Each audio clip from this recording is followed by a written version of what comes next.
네, 시청자 여러분 안녕하십니까? 한 주간의 주요 경제 이슈를 알아보는 비즈앤먼입니다. 자, 지금 이제 이 본격적인 여름 휴가철을 맞아서 휴가를 가시는 분들도 계시고 이 코로나 때문에 집에 계시는 분들도 많으실 겁니다. 자, 그렇다면 이 재계 총수들은 현재 어떻게 지내고 있을까요? 여러 가지 일들을 많이 하고 있을까요? 아니면 그분들도 쉬고 계실까요? 산업부의 이영선 기자와 함께 알아보도록 하겠습니다. 자, 이 기자, 지금 올 현재 그 재계 총수들 이 여름 휴가 어떻게들 보내고 있습니까? 네, 제가 취재해온 바로는 이제 기업 총수들마다 각양각색의 방식으로 여름 휴가를 계획했는데요. 제가 관련해서 취재를 했는데 리포트 한번 보시고 오시겠습니다. 예전 같으면 국내나 해외에서 가족들이나 최측근과 함께 여름 휴가를 보냈을 재계 총수들. 하지만 올 여름은 사정이 다릅니다. 코로나19 대유행으로 국내외 경영 환경의 불확실성이 커지는 상황에서 휴가는 그야말로 언감생심일 뿐입니다. 정의선 현대차그룹 회장은 중단됐던 해외 출장을 재개하는 것으로 여름 휴가를 대신할 예정입니다. 정 회장은 지난달 16일 전용기를 타고 올해 세 번째 미국 출장을 떠났는데요.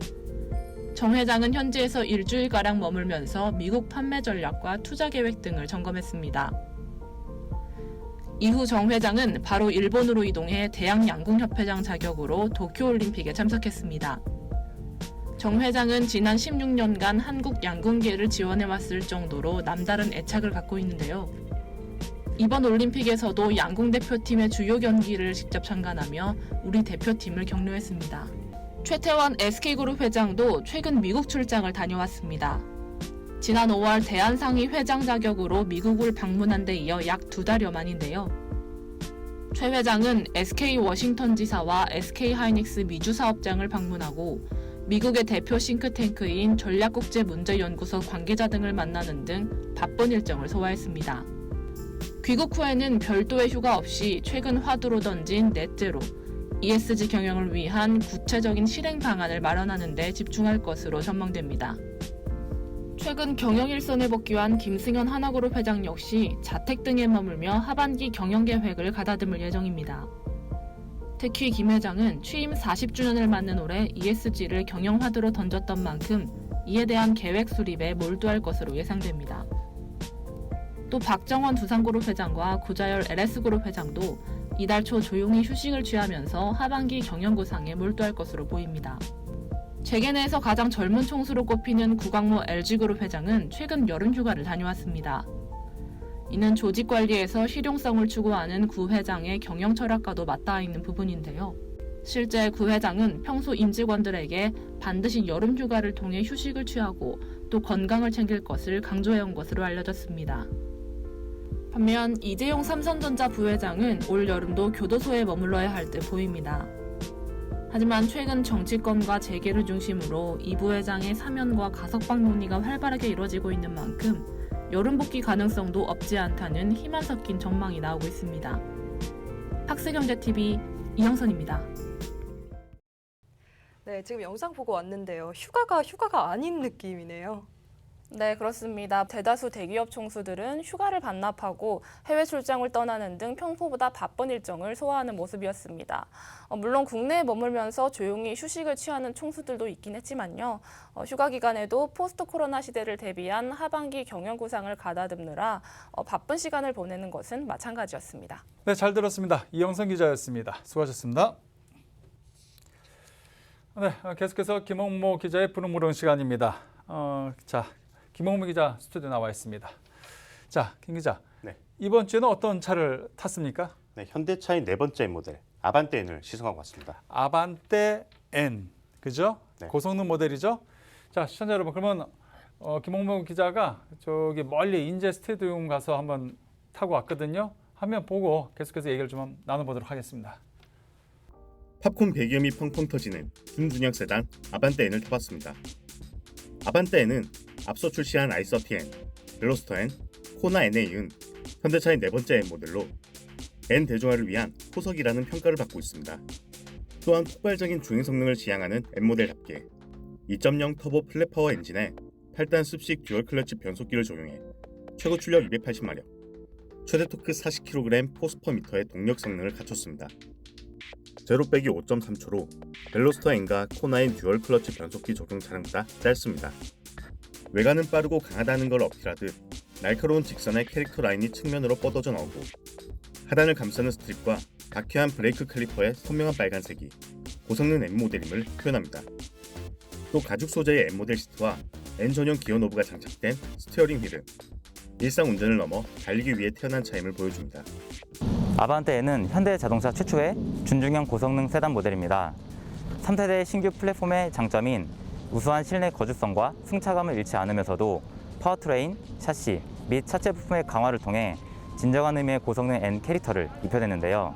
운전자 중심의 칵핏 레이아웃은 물론 N브랜드 준중형 차종 중 가장 낮은 착좌 지상고를 구현해냄으로써 운전석에 앉아 서킷과 와인딩 코스를 주행할 때 마치 레이싱 선수가 된 것 같은 주행 감성을 느끼실 수 있습니다.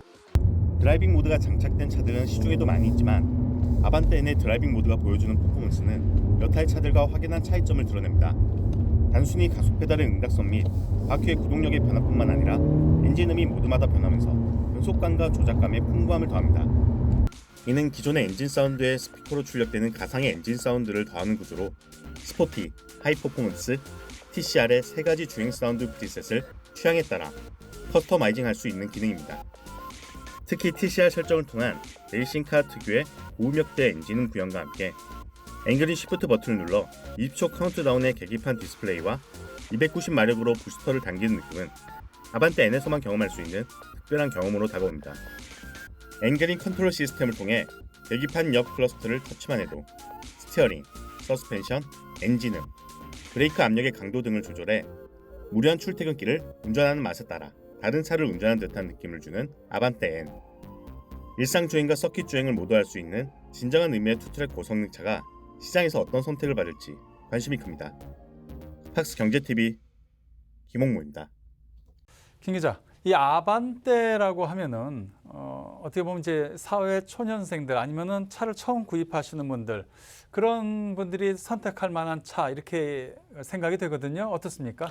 네, 최근 SUV의 인기가 이어지면서 올해 상반기 준중형 승용차 판매가 작년 동기 대비 3% 감소, 2011년 상반기 대비 57%가 감소한 등 최근 10년 사이 최저 수준으로 떨어졌는데요. 그중 차종별 실적을 살펴보면 현대차의 아반떼가 4222대로 국내 준중형 세단 판매량의 74.8%를 차지한 등 가성비 차량의 대표 주자로 스테디셀러의 면모를 여실히 나타내고 있습니다. 이런 아반떼를 N브랜드화시키면서 현대차가 대중들에게 고성능 모델의 거리감을 좁히려는 시도로 해석됩니다. 그러면 이 모델을 직접 이렇게 운전을 해보면서 가장 기억에 남는 거는 뭐가 있었나요? 네, 일반 승용차처럼 옆자리나 뒷자리의 공간 등이 좁거나 그런 것은 딱히 없었는데요. 이런 아반떼인을 평면으로 이렇게 시뮬레이션화 시켰을 때 운전석에 꼭지점을 줬다는 느낌이 들 정도로 운전석을 운전자를 위한 기능들로 가득 차 있다는 게 거기에 확실히 집중했다는 게 굉장히 인상적이었습니다. 뒷자리 승차감이 좋은 차, 가족을 위한 패밀리카 이런 게 아니라 운전자를 위한 차 이런 느낌이었습니다. 네, 잘 들었습니다. 김홍모 기자였습니다. 네. 수고하셨습니다.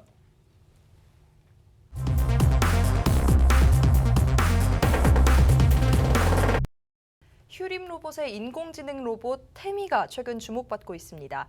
이 태미는 사람의 체온 측정도 가능하고 원격 모니터링, 실시간 화상 통화도 가능해 비대면 시대에 꼭 필요한 존재로 부각되고 있다는데요. 김효선 기자가 보도합니다. 휴림 로봇의 인공지능 기반 스마트 서비스 로봇 태미의 활약상이 대단합니다. 지난해 휴림 로봇은 태미로 보건복지부의 코로나19 방역 지침을 완벽하게 반영한 스마트 방역 케어 솔루션을 선보였습니다. 최근에는 학생들의 꿈을 펼칠 교육용 로봇으로 변신시켜 4차 산업혁명 시대에 걸맞은 교육 서비스를 제공하고 있어 주목받고 있습니다. 일상 속 크고 작은 생활을 도와주는 서비스용 로봇으로 최근 코로나19 시대에 태미의 역할이 더욱 돋보이고 있습니다.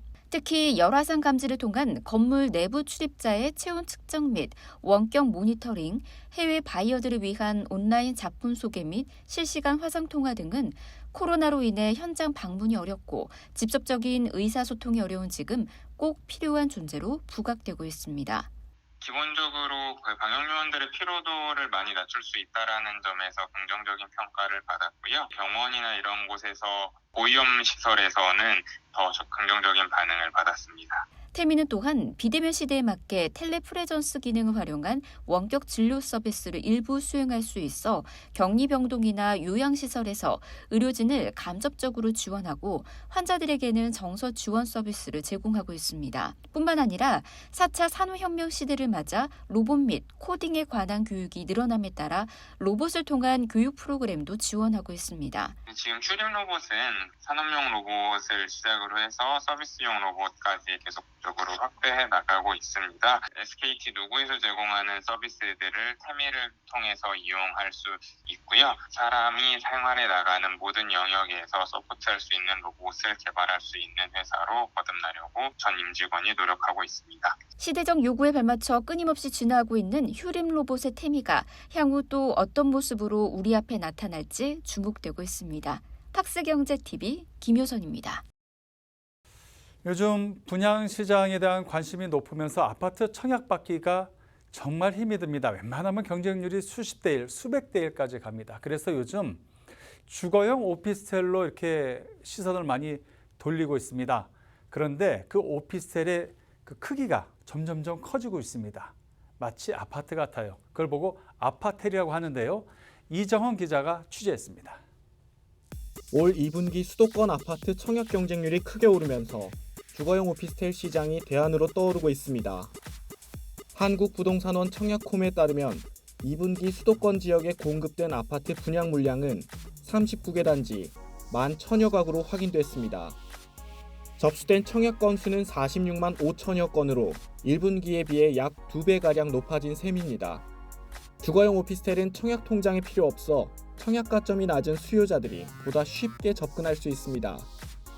또한 최근에 공급되는 단지들은 아파트 못지않은 설계로 소비자들의 관심을 끌고 있습니다. 이처럼 치열해지는 아파트 청약 경쟁 속 일산 신도시 내 소형 아파트를 표방한 대규모 주거용 오피스텔 단지가 공급돼 분양시장에 활기를 불어넣고 있습니다. 오피스텔 총 1976실의 주거 공간은 물론 풍동천 수변공원을 중심으로 한 친환경 주거단지와 생활 인프라가 조성될 예정입니다. 더블 역세권인 단지 앞 백마역은 경의중앙선과 함께 서해선이 추가로 연결될 예정이고요. 단지가 들어서는 일산 풍동 2지구 일대는 아파트, 오피스텔 등 주거시설 총 4,600여 가구와 상업 및 문화시설이 예정돼 있어 일산 내 미니 신도시로 개발될 전망입니다. 또한 단지의 청약은 군별로 진행되어 1인당 최대 3개 군까지 중복 청약이 가능합니다. 다양한 운동기구를 갖춘 체육시설, 입주민의 편의를 위한 코인 세탁실은 물론 방문 손님들의 편의까지 신경 쓴 게스트하우스 등 다채로운 커뮤니티 시설들이 마련될 예정이라고 하니 높아만 가는 청약 당첨 점수에 MZ세대들의 내 집 마련은 점점 멀어져가는 현실입니다.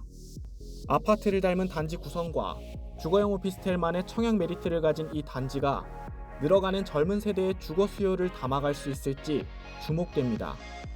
팍스경제TV 이정헌입니다.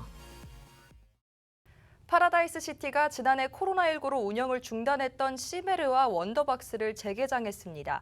안전한 영업을 위해 AI 로봇을 도입하고 방역 수칙도 한층 강화했다고 하는데요. 박주연 기자의 보도입니다.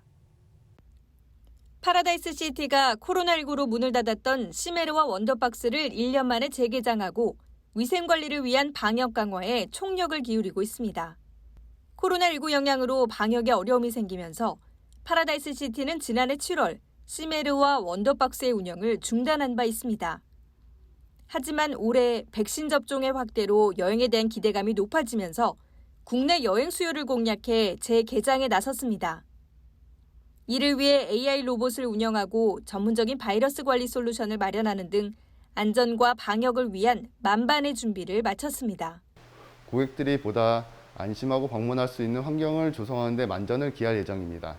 먼저 국내 복합 리조트 최초로 획득한 환경소독 국제 인증을 기반으로 통합 위생관리 시스템을 운영하고 있습니다. 또한 찜질 스파존에서 손소독제 서비스를 제공하는 AI 방역 로봇 서비스를 새롭게 도입하고 고객 간 접촉을 최소화할 수 있도록 기본적인 방역 수위도 한층 높일 방침입니다.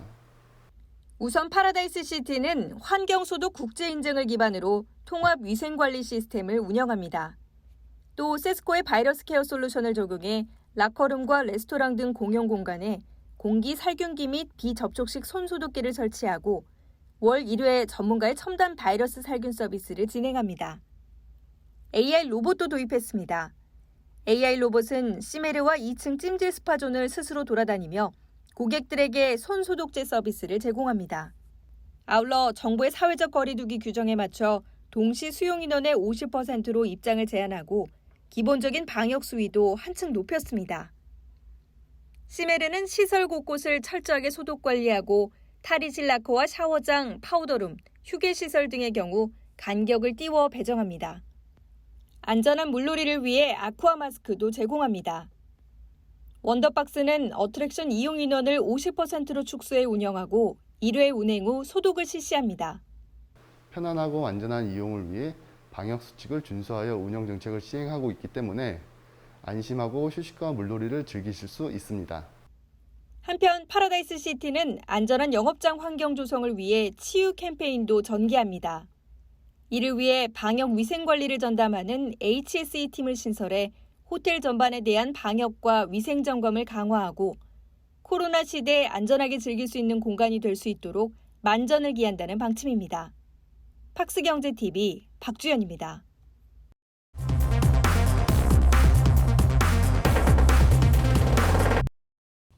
이번 주 도쿄올림픽에서 대한민국 국가대표 선수들의 금빛 승전보가 연이어 전해지면서 기분 좋은 한 주를 보낼 수 있었는데요.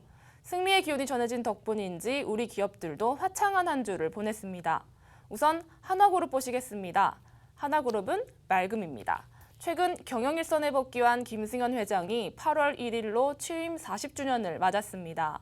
국내 최장수 총수로도 꼽히는 김승현 회장은 1981년 한국화약그룹, 현재 하나그룹 설립자인 아버지 김종희 회장이 타계하면서 29세의 그룹 총수가 됐습니다. 타고난 승부사적 기질을 갖고 있던 김 회장은 임수합병에 적극적으로 나섰던 경영인으로 유명한데요.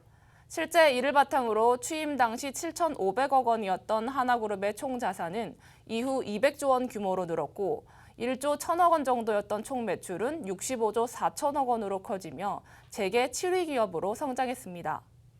다음 효성그룹 보시겠습니다. 효성그룹도 화창했습니다. 지난주부터 효성그룹 주력 계열사들의 2분기 실적 발표가 이어졌는데요. 각 계열사들이 너나 할 것 없이 어닝 서프라이즈를 시연하면서 효성그룹은 2018년 지주사 체제 전환 이후 사상 최대 실적을 기록했습니다. 이러한 실적은 효성 TNC와 첨단 소재, 화학 등 소재 3총사의 눈부신 활약이 있었기에 가능했습니다. 소재 3총사의 활약은 앞으로도 계속될 것으로 보이는데요. 특히 미래 모빌리티 핵심 소재인 탄소 섬유를 생산 중인 효성 첨단 소재가 전지구적 탈탄소 흐름에 맞춰 급성장 중이기 때문에 하반기에도 긍정적인 실적을 기대해 볼 수 있을 것으로 업계는 보고 있습니다. 다음 SK그룹 보시겠습니다. SK그룹도 맑은 날씨를 보였습니다. 바로 계열사인 SK이노베이션의 배터리 사업 분할 소식 때문인데요. SK이노베이션은 이번 주 화요일 이사회를 열고 배터리 사업과 석유 개발 사업의 분할을 의결했습니다. 회사는 오는 9월 16일 임시 주주총회 승인을 거친 후 10월 1일부로 신설법인인 SK배터리 주식회사와 SKEMP 주식회사를 각각 공식 출범시킬 계획입니다. 다만 증권가에서는 이를 두고 과거 배터리 사업 부분 물적 분할을 공식화한 LG화학의 악몽이 재현되는 것 아니냐며 주가 하락을 우려하는 목소리가 나왔는데요. 이에 대해 SK이노베이션은 이번 분할은 각 사업의 경쟁력 확보와 미래 성장을 가속화할 수 있는 구조 확보 측면에서 매우 중요한 의미가 있다며 우려를 불식시켰습니다. 지금까지 재계기상도였습니다.